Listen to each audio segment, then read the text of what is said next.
Será que o nosso passado está, de alguma forma, controlando a nossa saúde hoje, sem que a gente nem perceba? Nessa análise, a gente vai fundo para entender como esses padrões antigos lá do subconsciente podem estar fazendo exatamente isso.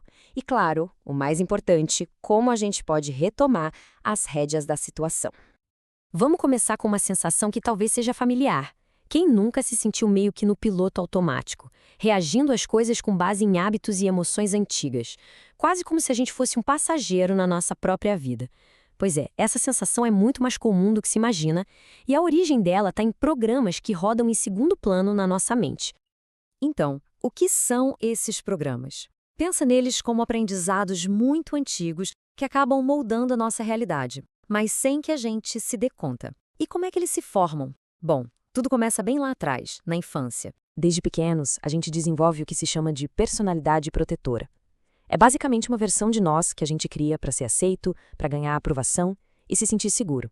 O problema é que, com o tempo, essa máscara pode acabar desconectando a gente do nosso eu de verdade, da nossa intuição, dos nossos instintos. E é aí que a coisa pega. Quando a gente vive a partir dessa persona, o nosso futuro fica limitado. Se alguma experiência lá do passado foi difícil ou assustadora, o nosso cérebro, nesse modo automático, simplesmente nos afasta de qualquer coisa que pareça semelhante. Ele fecha portas antes mesmo da gente tentar abri-las. E olha só, essa programação toda não é só coisa da cabeça, não. Não tem um impacto físico, direto, que dá para medir. Existe uma via expressa que transforma os nossos pensamentos, literalmente, na nossa biologia. É uma reação em cadeia e é tudo muito, mas muito rápido. Primeiro vem um pensamento ou uma memória. Na mesma hora, o cérebro libera um coquetel químico correspondente. O corpo, por sua vez, sente essa química como uma emoção. Pode ser medo, raiva, ansiedade. E, de repente, pá! Toda a nossa fisiologia vira a chave para o modo de sobrevivência. Tá, mas o que aperta esse gatilho automático? É uma coisa chamada engrama. Imagina que é tipo um arquivo de memória de um evento estressante. Quando qualquer coisa no presente lembra, mesmo que de longe, essa memória antiga, o engrama dispara. E o corpo revive toda aquela química do estresse, como se a ameaça estivesse acontecendo de novo, agora mesmo. Ou seja, o nosso corpo executa uma resposta de proteção perfeita, só que no momento errado. A ameaça original já passou, mas a reação continua acontecendo. É isso que se chama de problema de timing. É o passado ditando as reações do presente de um jeito que não cabe mais. Beleza, mas qual é o preço que a gente paga por viver preso nesse ciclo de emergência constante? As consequências disso a longo prazo, olha, são bem sérias. Pensa no seguinte, nosso sistema de luta ou fuga foi feito para ameaças curtas, tipo fugir de um leão. Mas até o leão uma hora desiste e vai embora. Agora, os nossos estresses de hoje em dia, as contas, os prazos, as preocupações, eles não se cansam nunca. Eles mantêm o nosso sistema de sobrevivência ligado 24 horas por dia, 7 dias por semana. E aqui tem uma regra de ouro. O corpo não consegue estar nos dois modos ao mesmo tempo. É um ou outro. Ou ele está em modo de sobrevivência, mandando toda a energia para lutar ou fugir e desligando o que não é essencial, como a digestão e a imunidade, ou ele está em modo de cura e reparo, focado em crescer e se reequilibrar. Não dá para fazer os dois juntos. Com o tempo, esse estado de alerta constante leva 3 sistemas vitais ao esgotamento: o sistema nervoso, o sistema hormonal e o sistema imunológico. Eles começam a operar no limite, sempre em sobrecarga, até uma hora pedirem arrego. É exatamente esse esgotamento sistêmico que abre as portas para uma lista enorme de problemas crônicos de saúde, que vão desde uma fadiga que nunca passa até condições bem mais complexas. Mas calma, se o problema nasce nesses pensamentos e programas subconscientes, a solução também está lá. A grande virada de chave é mudar as instruções que o nosso corpo está recebendo na fonte. É importante guardar bem essa ideia. O corpo nunca erra. Ele está sempre, sempre executando com perfeição as ordens que o cérebro manda. A resposta física é sempre a resposta certa para a instrução mental que foi dada. Então, a lógica fica bem simples, né?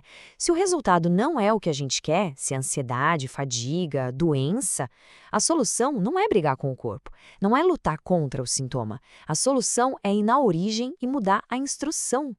O objetivo aqui não é apagar o passado, de jeito nenhum. É neutralizar. É pegar essas memórias antigas e, digamos, desarmá-las. Tirar o poder emocional delas.